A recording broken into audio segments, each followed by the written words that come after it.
আজকে আমরা ৫৫তম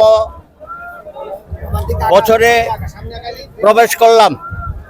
এই শুভক্ষণে আপনাদের মাধ্যমে সারা বাংলাদেশের জনগণকে গণফোরামের পক্ষ থেকে বিজয় দিবসের শুভেচ্ছা এবং অভিনন্দন জানাই।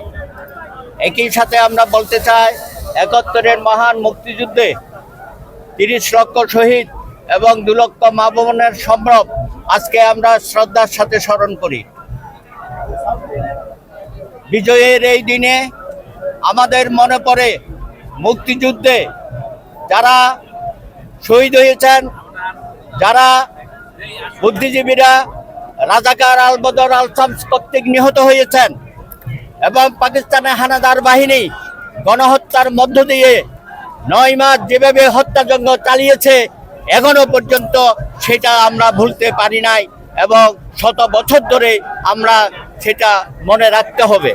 তাই আজকে ২৪-এর গণ অভ্যুত্থানের মধ্য দিয়ে আমরা মনে করি ৭১-এর যে স্বপ্ন আমরা বাস্তবায়িত করতে পারি নাই, নতুন করে সেই আশাবাদ সৃষ্টি হয়েছে এবং আজকে আমরা শপথবদ্ধ হচ্ছি জনগণের বাংলাদেশ, মানবিক বাংলাদেশ, সাম্য, মানবিক মর্যাদা এবং সামাজিক সুবিচারের বাংলাদেশ আমরা প্রতিষ্ঠা করব।